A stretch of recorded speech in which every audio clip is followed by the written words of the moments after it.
The views and opinions of the King Life podcast do not reflect the views and opinions of WWSU Radio, Wright State University, nor their entities.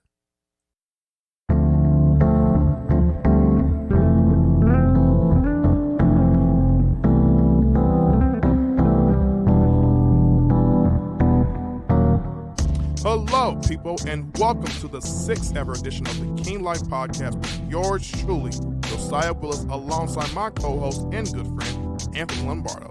Hey, guys. Today we discuss the positives of Lucid Dreaming, the Brazilian Jiu-Jitsu tournament victory involving actor Tom Hardy, the controversy surrounding ItsSliker scamming people on Twitch, and the upcoming album release of Pawns and Kings by rock band Alter Bridge.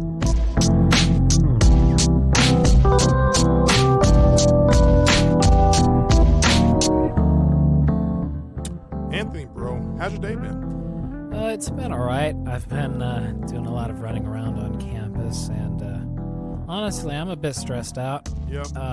Yeah, I was going over to, I was in the Creative Arts Center, right, for our campus at college, and so I was talking to this guy by the name of Alan Bomar Jones. You've had him. Yep. Teacher. Yeah, he's a cool guy. Mm-hmm. You wanna explain who he is real quick? Yeah, Alan Bomar teaches, I believe, acting and aesthetics. I had him for aesthetics. Thank you.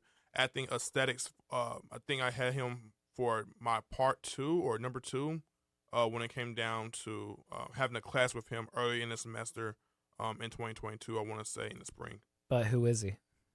Alan Bomar is an accomplished, I would say, actor. His own right. He's been in stuff, I believe. Yeah. I mean, he, one of the things I noticed was, I don't know. I don't watch as many movies as I should. Sure. I don't remember. But he's been in stuff. You can find him on IMDb, and you can find the stuff he's been in. Just type in Alan Bomar Jones, and you'll find him. He has also made a cameo appearance in the movie White Boy Rick. Has he? Yeah, he did. He was actually really in there. White Boy Rick was actually really good, so I watched that. Shout out to the guy who plays him, and shout out to Jonathan McReynolds.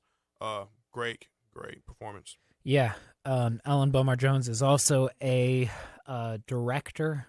I don't remember what for. He directs and stuff, but he plays together. I think something like that. He plays together and gets things set up. Yeah.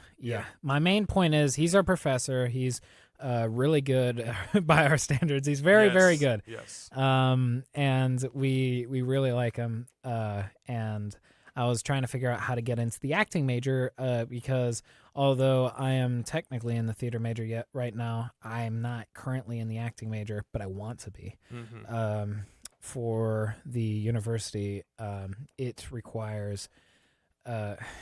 so basically, a bunch of people can try to audition for it. The auditions consisting of 2 monologues and like 1 song from a Broadway musical, which I don't know why, but it's 1 minute from a song anyway. But yeah, Josiah was not there. This was my day. I was, I just, the more I learned and stuff, the more I started to freak out a bit because I talked to the secretary and she told me all this stuff. For one, it'll extend my thing by 4 years, which I'm a first year. I don't care. But it was just the thought that out of like, let's say 300 people audition for the acting major or musical theater, whatever. Only about 15 get into acting and 15 get into musical theater, and that's what freaked me out. Wow. Because, I think that would freak anybody out if that's their plan. So I was like, damn, all right, I guess I got to be all in, really. So I'm excited to try for it. I have no idea how well I'll do, though. Yeah, you had alerted me about this when we had lunch together earlier in the day, and I was thinking to myself, like, yikes. Yeah, it's a big yikes. But the only thing is, if I was to go for the major, I don't want to. I would love to go for it, and I'm thinking about also pursuing an audition for myself.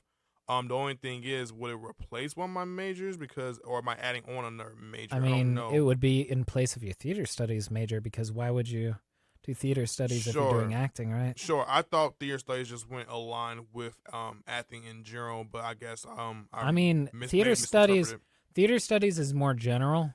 Okay. Like it's going to cover a lot of different things in theater. Gotcha. Meanwhile, acting is you're honed in on acting.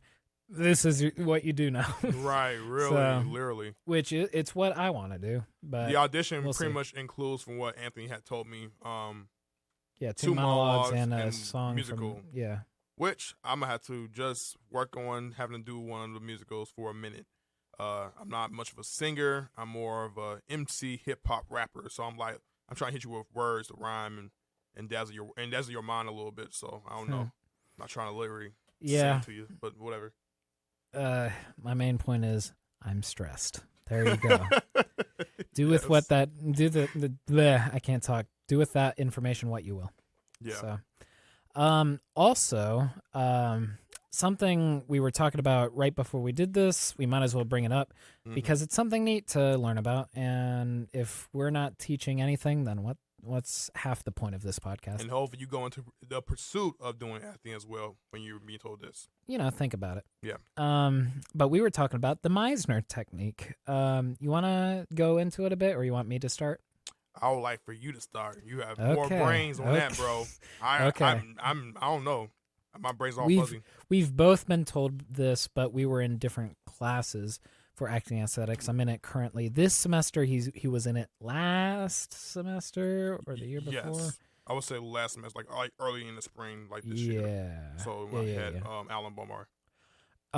And the Meisner technique is basically off of three things. The first one is emotional preparation.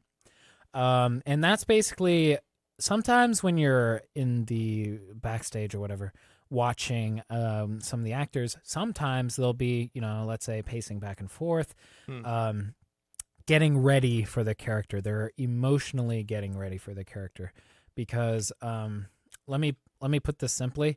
The whole point of acting is that you're believable. Yeah. Or at least in most scenarios. Sometimes, but try to be. Yeah. But the point is you're trying to be believable, so you have to prepare yourself to really play that part, whether it's and then typically in the Meisner technique, you're supposed to be the idea is that you draw from past experience to make it more authentic. And that's how it makes it more organic as well. So you want to talk about that at all? How to relate to it for that instance? Sure, yeah.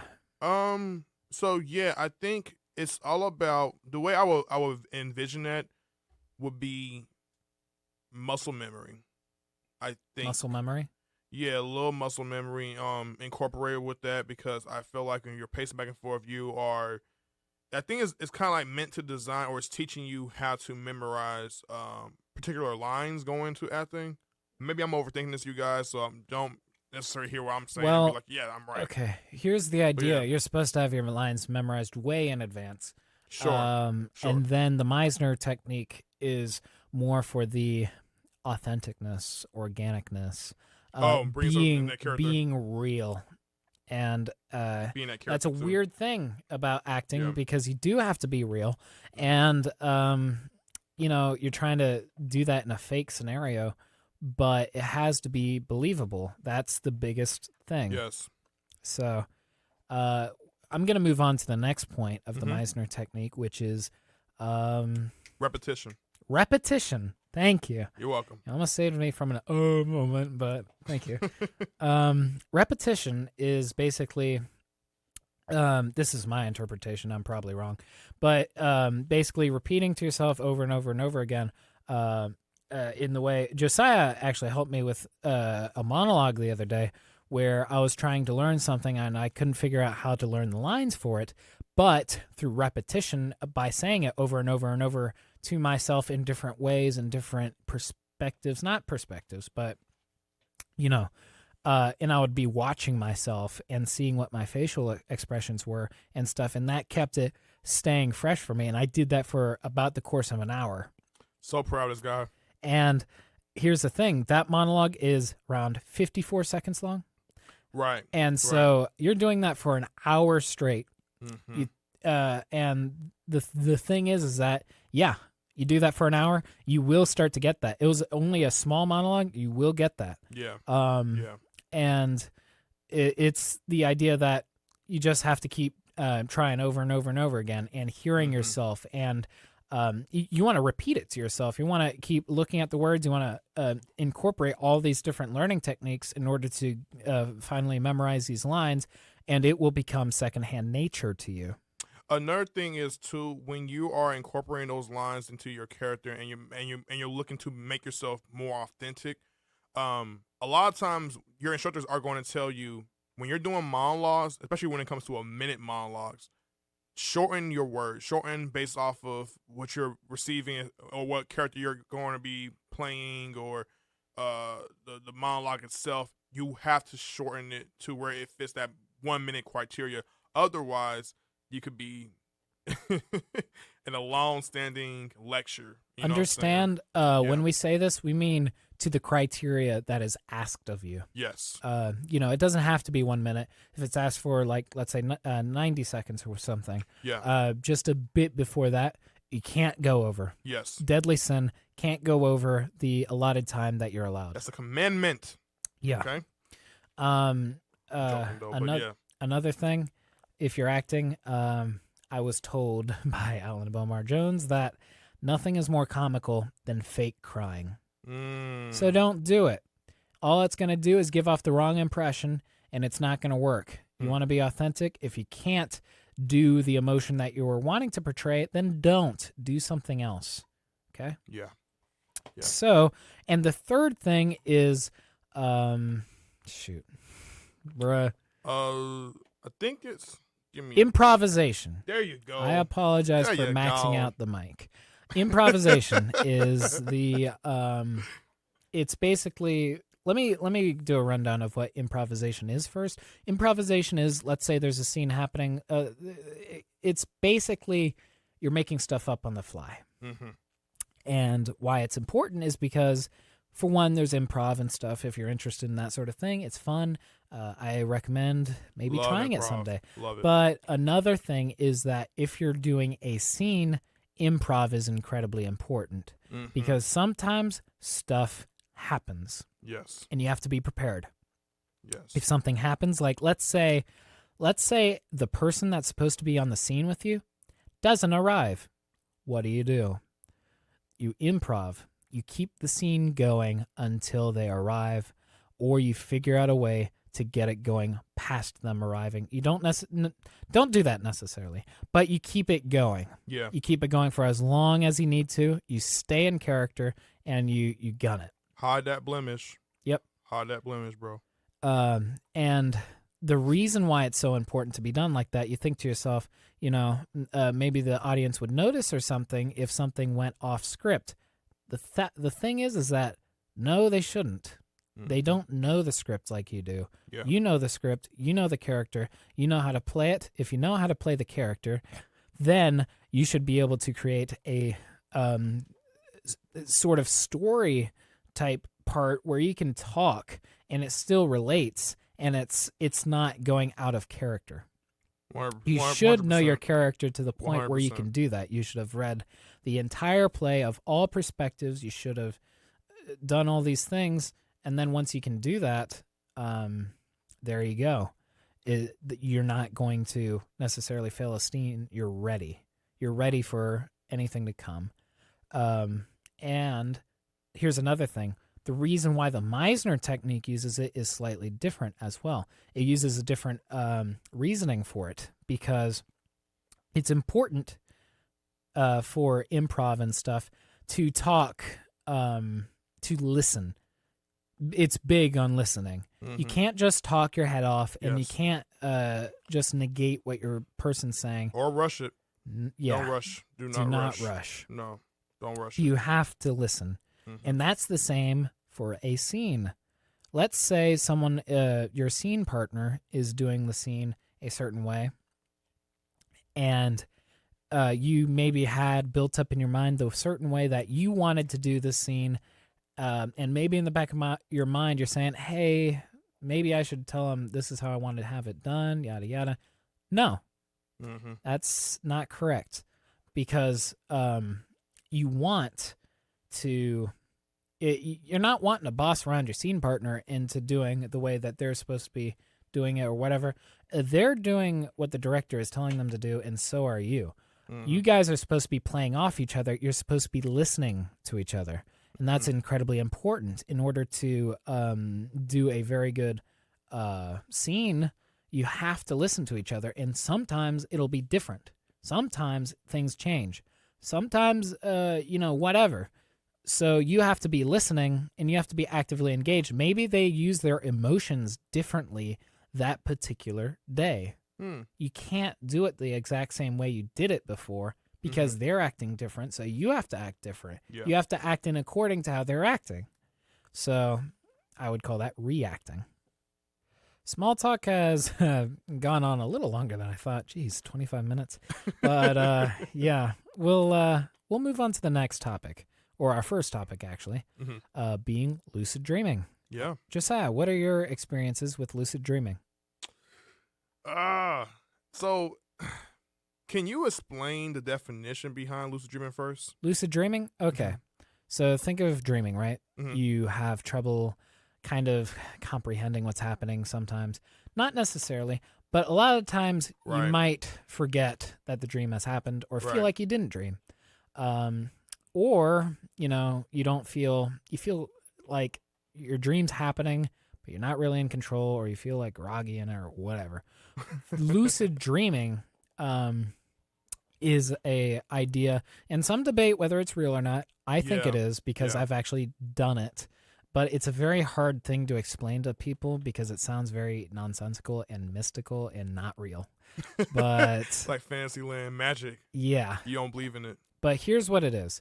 Lucid dreaming is when in a dream you are aware that you are in a dream, and so you are more conscious of the fact that you are dreaming and therefore able to control your actions more. Yeah, I think I've gone through it when it came down to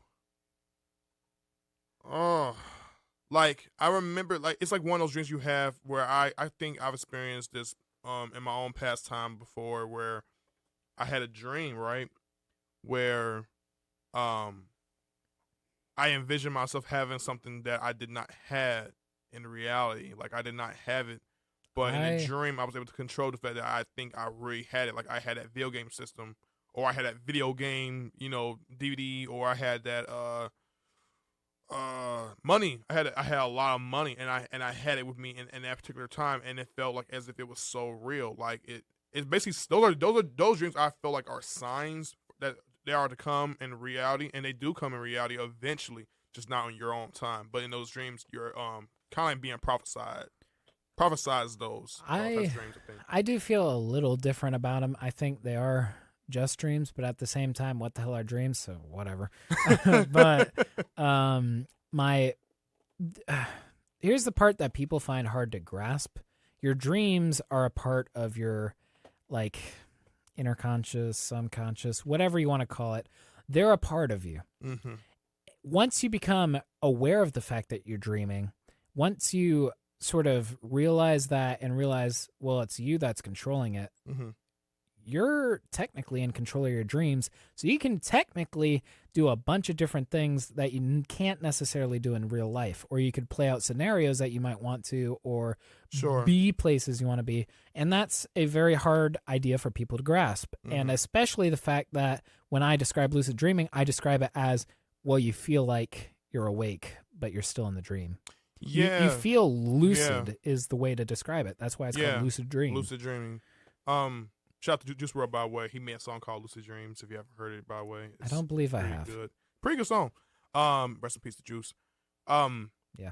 There has been a moment in time where I have encountered being in a dream. I can't put my finger on what the dream was exactly about, but to Anthony's point, I have felt that way. Probably maybe now. Like I would say since this year, I want to say last year, and then the year before last year, I've always experienced lucid dreaming, and I'm thinking to myself like, wow, I can be in control of this dream. I can play out this scenario. If I want to turn a bad situation into a good situation and go into that place, I will, because now I am in full control once I am able to not allow someone to pull my strings as I'm being being like the puppet, and I have a puppeteer behind me, on my back, so I can't control it. Dreams typically do happen like that. For those who have lucid dreams. Interesting way to put it. So Anthony, why don't you not necessarily believe that certain dreams can tell you signs that will happen to you in the future? Well, I was taking my psychology class, and this just rebuttals a point that I had learned before, which is that typically thoughts like that, they're not really based on science or anything necessarily provable. You know what I'm saying? Okay. You can be religious and stuff, but those are very hard things to prove, regardless of how you truly feel about them, at least in my opinion. And that's talking just data and solid stuff that you can get your hands on. In terms of that, it's hard to prove. In terms of other things, I don't know. Maybe based on preferences, maybe it is easier to prove. So, to your point, I do believe that dreams do entail your future to some regard. I'm not saying to all regard, but they can. But God, if once again, it don't necessarily have to be so much spiritual. It don't necessarily so much be like about being like religious. It can just be in a spiritual sense. However, whether you receive it from God or you don't receive it from God, it can be things like, for instance, my mom has always taught me about like fish dreams and the significance behind fish dreams, and what that pretty much tells you is, oh, someone around you that you may know, whether it's family or friends, is pregnant. You know what I'm saying? A girl is pregnant with having fish dreams. When you dream a fish dream, typically that tells you someone, if not too long, far enough, is being revealed to be pregnant. And then once you're being told about it, you're like, oh wow, like, so yeah, that person is now expecting a baby very soon. I think in psychology they had a name for that, which is like folktale theories of dreaming and stuff. Personally, I don't necessarily believe in them, but as I said, you can try to prove me wrong all you want. I don't mind either way.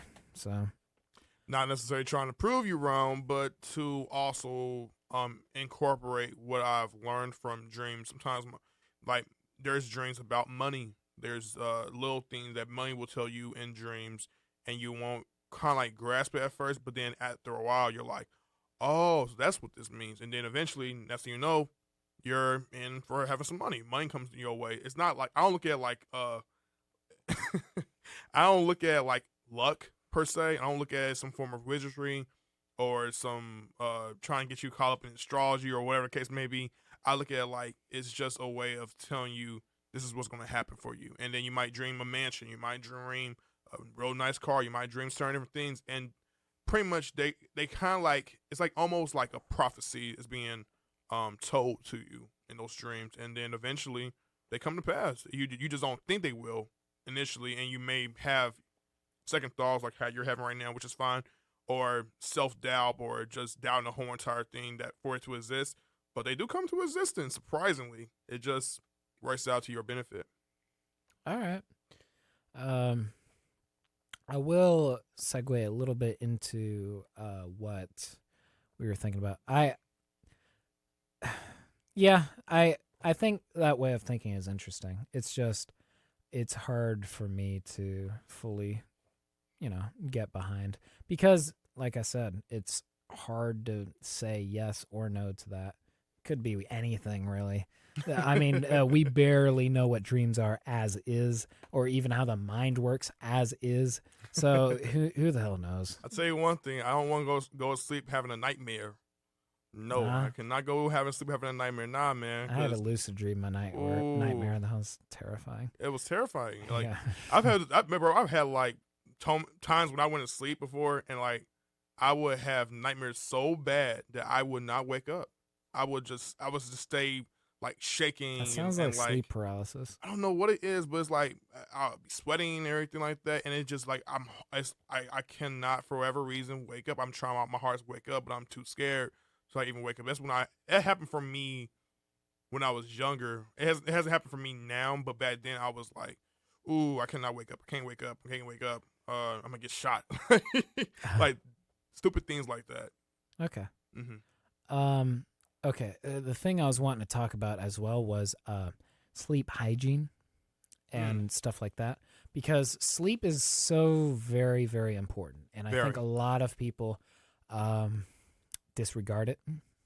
I do. Yeah.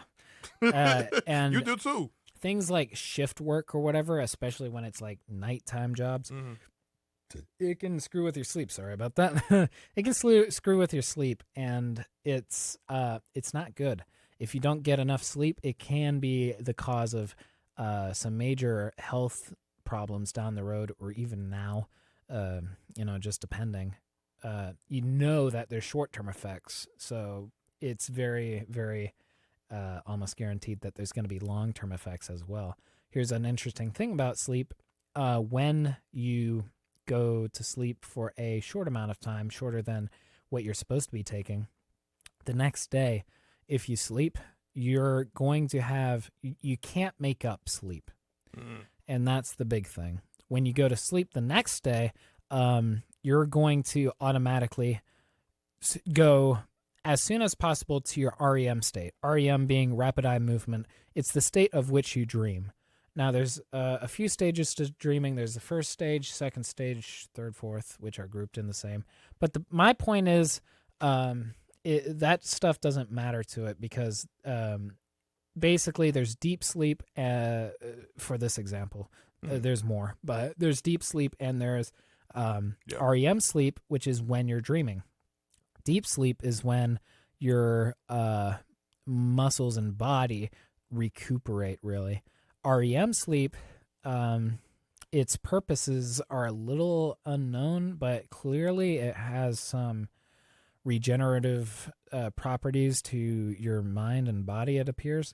So although it's helpful, you also miss out on your deep sleep, which is also very, very helpful. And if you don't get enough of it, you're not going to feel refreshed still. And you're going to have certain parts kind of you missing. gotta feel mentally recharged. Yeah. So Very get your important. sleep. I was going to say some tips, but mostly just, common sense stuff, I would say. This one's might not be so much common sense, but try not to work where you sleep. Try not to work on your bed or whatever, because that will kind of screw up your sleep cycle a little bit, which is weird to think about, but yes, it does, because your bed space should be almost designated for just sleeping. So if you want to do things like play video games or whatever, or watch YouTube or work on whatever, do it somewhere else. Do it at like a desk. Do it somewhere else. And maybe try to avoid doing it in your room altogether where you sleep. So something worth thinking about. Hey, did you hear about Tom Hardy winning the Brazilian Jiu-Jitsu tournament? I mean, I heard about it when you brought it up right before the show, but I don't even know what you're talking about. Basically, bro, Tom Hardy had made an appearance at a Brazilian Jiu-Jitsu tournament, and it was a martial arts tournament. CNN reported, the CBS Sports, Yahoo, CNBC, just all types of different news articles was pointing out how this actor, who's in his mid-40s, literally is 45 years old at the time of doing this, bro. And it was just one of the most interesting things I picked up on this week that he had did. And for those that don't know who Tom Hardy is, he portrayed Bane in Batman. He also did work for Which Batman? The one with Christian Bale. I would say The Dark Knight. Was it Dark Knight Rises, or I forget, the one that came after the Heath Ledger Joker. Non-Joker one. Okay. Yeah, after Joker. There's another one they did for Christian Bale. That was his last one he had did for Batman. And he was in that. He also did Venom. And he's also done a film I believe you've seen called Mad Max. Fury Road? Yep, Fury Road. Nice. I have seen that one. That one was really good, by the way. Yeah. It was a while ago, though. Yeah. It's weird to think about. Wow, bro. You remember what year it came out, or? No. When I was younger. That's all I know. And so you have not some point. So you have not like watched Venom or Venom 2 at all? Nope. my guy, you gotta get hip. We gonna watch it probably later sometime this week or I was the following meaning week or to. I just never got awesome. around to it. So. It's awesome, bro. It showed Tom Hardy's Venom was so good. Like, first of all, he's an English actor, okay? What? Portraying an American accent in that film. And don't get me wrong, I know there's a few that have done that before, but it's always sometimes very impressive to me that people can go about that route where they try to incorporate a different language compared to their usual language in real life. So I always think that's just very interesting. It's like the actor for Doctor Strange. Yeah, Benedict Cumberbatch. Yeah. Benedict Cumberbatch. Cumberbatch? Is that how you say his name? Not Cumberbatch. Cumberbatch. What do you say? I don't know. I say Cumberbatch. Yeah, all right. My apologies for saying his name wrong. He's really cool. He's going to put a gun to my head eventually for it. So. No, there's already one there. But he's really cool, though. Benedict. Whatever. See? Now you can't say his name right. His name's weird. He chose that name, weirdo. So. Sure. All right.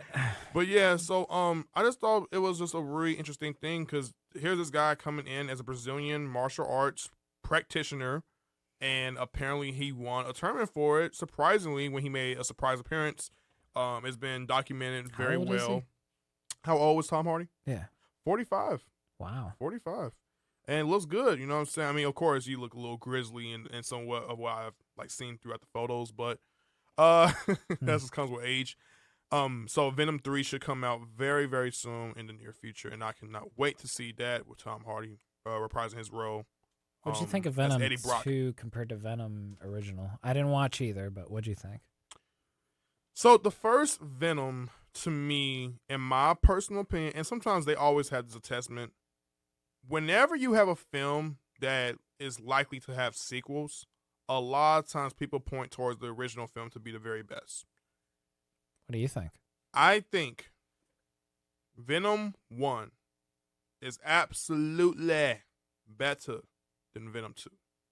Okay. And this is my problem with Venom 2. And it's not me just being negative towards Venom 2 because I thought that film was pretty good itself. It just wasn't as good as I would have had hope given the trailer that was shown. And on top of that, given how the movie progressed throughout its duration. My problem with Venom 2 was it felt like it was just rushing towards the ending fight. And I think as a superhero movie, you never want to rush towards the ending fight. You probably want a little filler. Like, for instance, have the superhero fight some nobody bad guy, pretty much, for that filler role. Probably do about 2 or 3 of those things. Have him celebrate a little bit. Have him do pretty good. And then eventually we'll get towards that climax or resolution towards the very end. You know what I mean? So I feel like they kind of like may have had to rush that film in general compared to the first one where it had build. And that's one of the reasons why I think, no offense to you guys when I say this, Tobey Maguire to me is the best Spider-Man because in Spider-Man, the first Spider-Man, there was actual build regarding him becoming Spider-Man rather than him just becoming Spider-Man because, he automatically just got hit with a bug and now he has a suit. No. Build towards that. Build. Let the narrative point out the layers, and then once we fully get towards those layers opening up, they express themselves. That's an interesting way to put it. I definitely do think that you need to definitely have a good progression for any superhero thing. Although I will say I'm sick of superhero movies. I've said it before. I'll say it again. Sick of them. I feel you, bro. They're not good. Everyone's trying to be funny. You're not funny. Stop. I cannot, bro. Like, why did they make Thor? Why'd they make Thor in the way that he is now? Why is he supposed to be like a comedic character? Because he wasn't originally. Sure. Wasn't a comedic character at all. Then he got, I don't know. I forget which movie it was. I don't know. I think sometimes it just has to do with Hollywood, blockbuster success. You want to continuously, They see something works, so they do it with every character. That's part of it, but I think it's just being consistent on how to go about commercial success, what appeals towards people who are into the box office and that they're selling very well. Of course, Morbius, the film I watched recently, I think one of the last superhero movies I saw this year in April. Huh? It nose dived, right? Say again? Say what you were going to say. Oh, Morbius. just Morbius when it came out on April 1st, literally this year in 2022. Very tone deaf approach to what the audience wanted. Is that what you're saying? Or the box office success didn't do too well. no, everyone memed on it. Oh man, it was funny. It was hilarious. It was just like whoa, like. And me and Colin actually went to go see that. Our friend Colin Smith here at though? college. Why did you make that choice? Because we had saw one of the reasons why. So I did a trailer reaction on my channel, which is my name, Josiah Willis. Me and Colin had watched the trailer and thought, man, Morbius looks really phenomenal. Like it just looked really good. And we wanted to go see it, and we've been anticipating. And they had it pushed. They pushed it back like probably about 3 times, like before you can actually go and see the full release date of the movie. So when they said April 1st, we were like, okay, finally, we're going to go and see it. So we went towards this big theater. I got some food, my snacks. Colin didn't get much of anything. I don't know. My guy's weird. Love him. But we enter and we watch the film, and we're just like, we're kind of like enjoying it, but at the same time scratching our head quite a bit. Probably more often than not. And eventually we was just like, yeah, and then Colin made some critiques about it once we got into this car after we got done finishing it, and we went and drove back to our dorms, and we just were a little unsatisfied with the film. Yeah, that sucks. Having a good night out ruined by Morbius. But in particular, though, sorry for stuttering, but in particular, what's your reasoning for why you just don't really like superhero films nowadays? Is it because they haven't been as good? Oversaturated. Too many of them. Can't follow everything. Okay. I don't want to go through 5 different films to, quote, know what's happening, Okay. And in the first place, just like I said, oversaturated. I don't want to watch, like, Thor or Spider-Man again. I don't want to watch that. I know some people do. I don't. I want to watch something that can, I don't know, touch me in a more emotional way. As opposed to those things, it's a little like copy and paste. You also mentioned that some of those actors who do those main characters regarding superheroes have a tendency to try to be funny, like too funny. I don't think it's necessarily even the characters, or I mean, not the characters, the actors. I think they're working with what they've got, and what they've got are okay scripts. They're okay, and they're trying to be funny. And it's not working. And so, also, when I say I want something that'll touch me more emotionally, I'm not saying, like, I only watch stuff like that. I'm not some snob. Watch whatever you want. He wants to watch dramatic, sappy movies and cry and be like, Mama, come here. Mommy, embrace me. Bruh. Which is not probably the case at all. No. I watch dumb stuff, too. But my point is that at least there's, like, variety in that. I got you. With superhero movies, you kind of get what you get. And what you get right now is the same thing you've been getting for the past however many years. I tell you this. And this is not me trying to be negative, you guys. Trust and believe, still love superhero movies. In case you're a big fans of those, you're reading into the comics, don't hear what we guys say and take our opinions valid and be like, I'm going to change how I feel about my opinions now. But then you might say you might agree with Anthony's opinion, might say you agree with my opinions, but it's whatever. I disagree. Follow us like a cult. That's my recommendation. Perform the rituals. Anthony, seal of approval if you start following me and doing every command. Do my homework next time. So I got you. Yeah. So let me. Now I gotta think here. Hold on. I'm thinking. Ooh.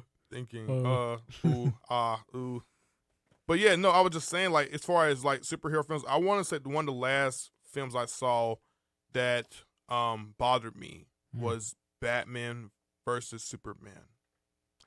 And I'm more of a Superman mark. I'll admit that. I'm a big fan of Superman. And quite frankly, I can understand Batman kind of like beating him, even though I'm like, no, he shouldn't ever beat Superman at all. Batman beat Superman? Yeah. I didn't watch the movie. It was in Kryptonite. They had like one fight scene. What world does Batman beat Superman? What? Bro, it was all because of Kryptonite. That was the literal excuse. Okay. That's Superman's weakness. His weakness is Kryptonite. And the thing about it is, they had Henry Cavill and Ben Affleck play them respectively. Henry Cavill played Superman. Clark. Don't look at me like I know what you're saying. whatever. You know what I mean by the characters or his names. It's Clark Kent. Clark Kent. Thank you. Clark Kent. Thank you. Okay. Thank you. Okay. Clark Kent. He played, and then Ben Affleck played Bruce Wayne, not Banner. That's the Hulk. Incredible Hulk. Now I'm losing my brain. I'm losing my brain completely. Okay, Bruce Wayne. He played him. He played Batman, and his Batman suit looked awful for one. Henry Cavill to me is a solid Superman, but I will rather prefer not Christopher Reeves. Of course, we all know what happened with Christopher Reeves. God bless him. Rest in peace. But there was another actor I think that portrayed Superman in Superman Returns. I would have wanted him instead to play Superman. But you get what you get. The problem with about that movie was it was entirely just, I don't know. I don't know how to point out how good it was. It was just really bad. The suits were not good. The fighting sequence was very short lived between him and Batman, and it just didn't. They didn't go ahead and do much of anything for that film that I really would have had liked. It was very short lived, and then they made it to where Batman beats him due to Superman being sick with kryptonite. And I'm just like, okay. And it was a very short fight. Wasn't a long fight. Wasn't no chaotic brawl where you're going from building to building. It was none like that. It was just, we're fighting one building. Superman almost gets the upper hand on him until Batman brings out kryptonite and he beats him. And I'm just like, no. Was Batman supposed to be like the good guy or something? They're both. See, but Batman's kind of like an anti-hero. I think anti-hero with Batman. Superman is of course, the good guy. He's more of the justice trying to be served. Why were they fighting? They were definitely two different, I'll say. Their opposition was they were basically opposed of one another, and I don't think they quite got along. It was competitive. There was something to do with I forget the reasoning, but I guess they just didn't like each other initially, but towards the the end of the film they do reconcile and work together. Okay. Hey Josiah, did you hear the big fuss that was happening over on Twitch and Twitter and stuff recently? What happened? Pretty big deal. I don't know everything. I don't really be on Twitch or Twitter too much, which is probably for the best. Sure. But apparently there's this big thing over on Twitch where, many big things. Essentially, Twitch is committing its own financial suicide soon, and the reason is they keep making bad business decisions. Okay. Recently, one of the things they did was Twitch, by the way, is a streaming platform, but it's basically they recently. So let me just put it this way. For some creators on Twitch, like the creators that partner up with Twitch, the goody two shoes ones, they get a 70-30 split of their revenue. Oh wow! From like subscriptions and stuff, they get a 70-30 split. Meanwhile, the rest of Twitch gets a 50-50. And recently, they just peeled back that 70-30 split, and basically as a way to, I guess, help the situation for the upper who were partner with Twitch, they said, oh, but you can get the money back by increasing the ads, because they up the ads in compensation. No. And so that's annoying for both viewers and creators, because some creators don't even like to have ads throughout their streams and stuff. Yeah. And so it's creating this big thing where Twitch is looking less and less like a viable platform for streaming. And it's looking more and more like their competitor, which is right now YouTube, is looking better. Because another thing is that I am gleaming some of this from like Critical's and Pyrocynical's videos, but the way that YouTube is right now, Twitch has invasive or not invasive, intrusive ads, right? Mm-hmm. They have like pre-roll ads before you can even watch the stream. Right. And you cannot skip them. They have like full length, couple of minute ads, multiple of them before you watch a stream, and you cannot skip them. Whereas YouTube can skip them. You can skip them. Pretty much. And like there'll also be mid-roll ads and stuff, but a lot of streamers don't even use them. And now they're being incentivized to use them because that was Twitch's way of handling that situation, I guess, but it doesn't make sense. Mm-hmm. Another thing is that Twitch asks a lot from streamers. They ask for a lot of hours and stuff like that for their partner contracts. It's not a very good. It's like maybe 140 hours a month, which is a lot. Yeah, that is a lot. That's a lot. Dependency right there. Yeah, and so YouTube does not ask nearly as much. They ask, I don't know, maybe 100 or something, but it's not as much. And they also say, you know, they are willing to pay for creators to come over to stream on their platform, and they always had a 70-30 split for revenue. There's no 50-50. It's Twitch made that. YouTube split 70-30 the entire way for all creators, not just partners. I know I said that's a lot of money. Is that a lot of money, or is it just going, or is that like half of what you're being like paid for? What you mean? Like that 730 you're referring to? 50-50 is half goes to the creator, half goes to the platform. 70-30, 70% goes to the creator, 30% goes to the platform. Okay. 70-30 splits, pretty good. Pretty good. Yeah, 50-50.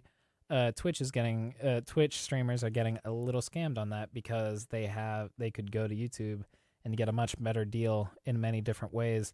And from what I hear, the only real thing that Twitch has going for it anymore is that their chat is better. Okay. The YouTube live stream chat is not very good, but that's about it.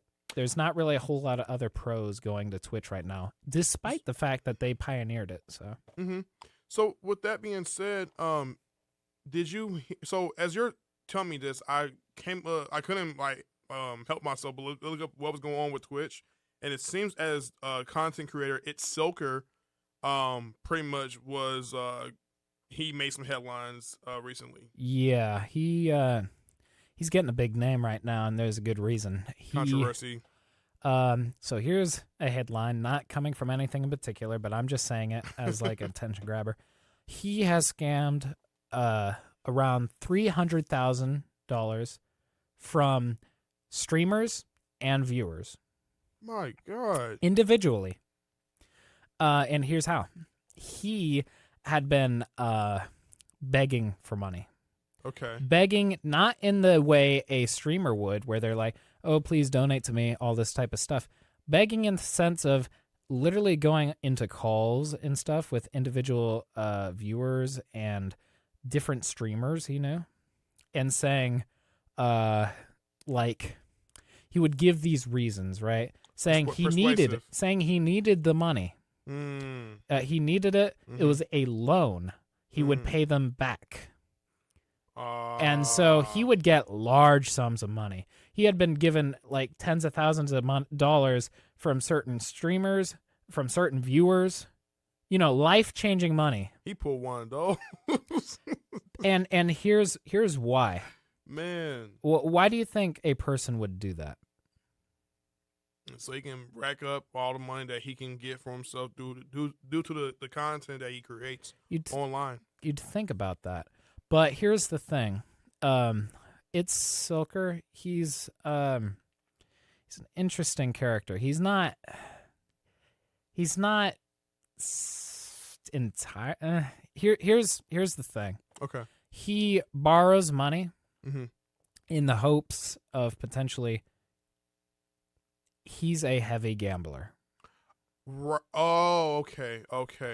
And so when you get into the habit of borrowing money and you're a person like that, you can't hold on to it. No, you can't.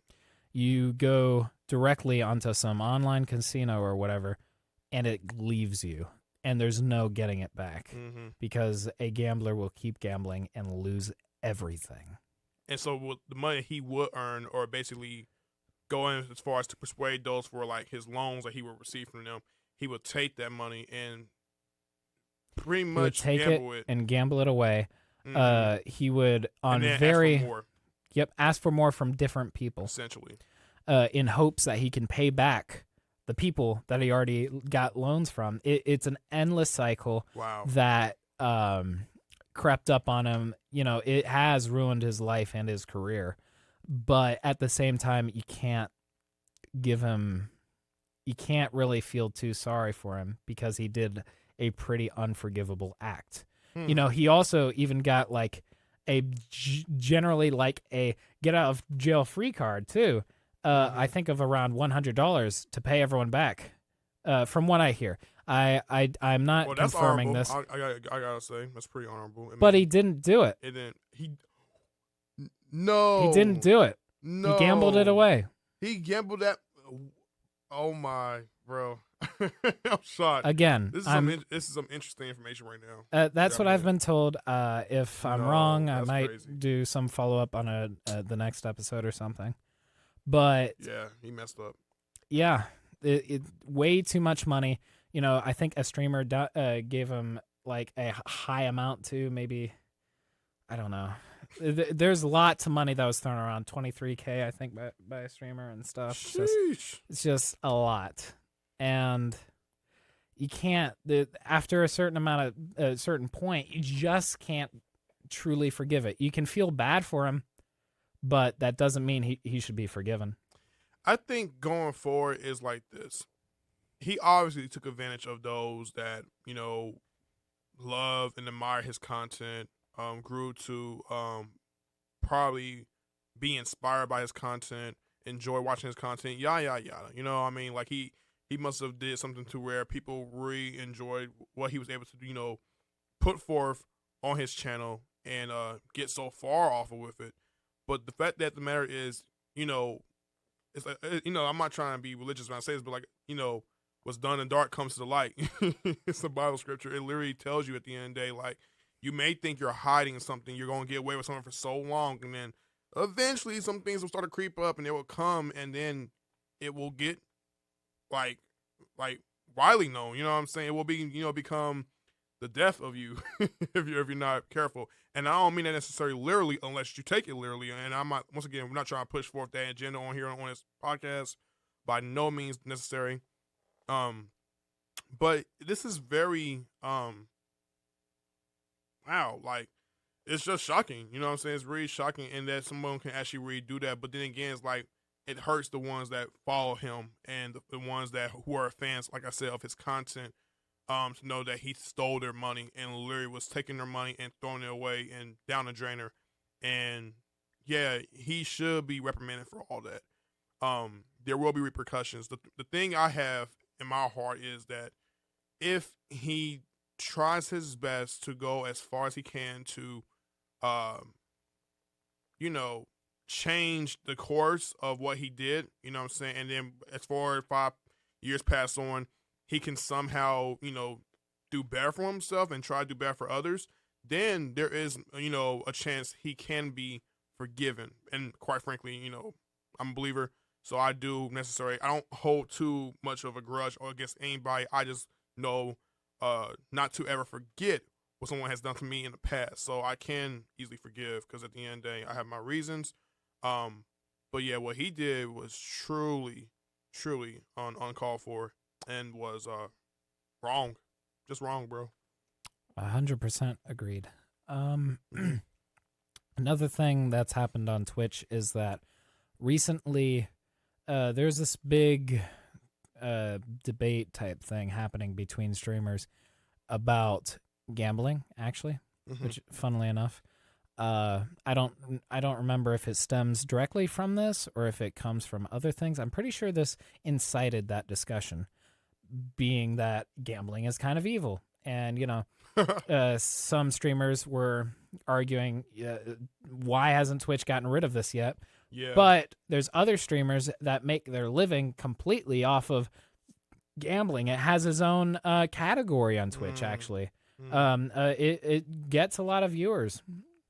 And so something that happened recently is that debate actually came to a halt, where Twitch banned a certain amount of gambling off of their platform completely. The slots, which was the hugest part of it, gone. As well as other things like roulette and stuff, gone.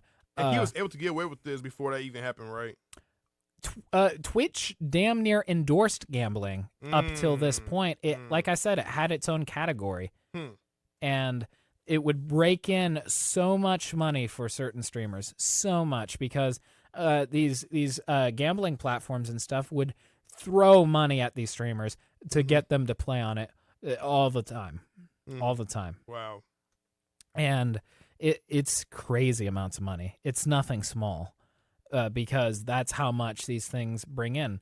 And Twitch actually basically called out these individual sites, the biggest ones for gambling, and said, nope, we're not going to have it. They did allow some things like poker, I think blackjack, I don't remember. Some things, but it's not. Card games and but stuff. it's certain things that isn't nearly as big as slots was, and it certainly crippled the part of the thing for certain people and stuff. Unbelievable. So yeah, it's crazy. What's the next topic?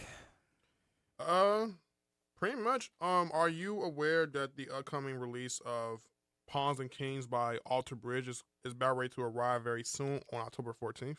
I think you brought that to my attention a bit ago, but maybe you want to talk about it.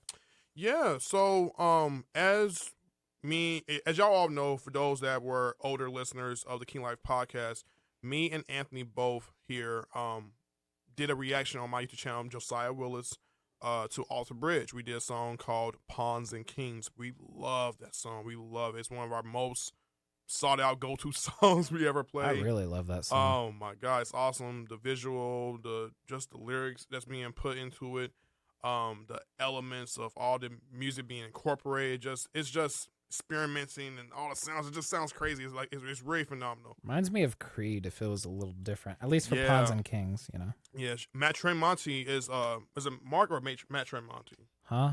Matt or Mark Tremonti? I don't even know what you're saying. The one of the artists he's part of Alter Bridge, and he has his own band called Tremonti. Okay, sure. I think it's Matt or Mark.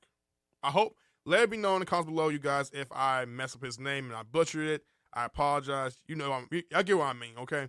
Anyways, so we did Alter Bridge. We did Pawns and Kings, and ever since we've been, I've been always a fan of their work because I've already listened to them mainly because of WWE. Shout out to them for creating theme songs for WWE Superstar, Edge, love it. Metalingus and the other side. So, I've listened to about 2 songs per scene up into the album. I will be doing Sin After Sin come next week for my channel. Cannot wait. And Sin After Sin is their 3rd single release promoting the album for Pawns and Kings, the title off the releasing, I think, or yeah. So I did do that. I'm going to do Sin After Sin come next week. I did recently do Silver Tongue, and it had a weird visual, bro. Like, talking about, like, monsters and demons and zombies and weird-looking people and women who appear to look beautiful, but in spite of the way they look, deception. So you have to watch my reaction to it, of course, Anthony, and see for yourself and what what I pretty much mean. All right, yeah. I will say Pawns and Kings was definitely that's the type of song I would go back and listen to. Yeah. I will say I keep forgetting to download the damn thing, but yeah, I like it every time you put it on and stuff before we do these episodes or whatever. So yeah. So you want to conclude here, bro? I guess so. All right. With that being said, you guys, thank y'all for checking out the King Life podcast, and hope y'all enjoyed the topics that were being discussed. Yeah, like, comment, subscribe, and we'll be out. Oh, and follow us on our we will have our platform on Spotify. It'll be on Spotify and a few different areas. It's a process. We're getting to other places. It'll be on Google Podcasts and stuff. So yeah. All right, the King Life Podcast, and we are out. See you guys.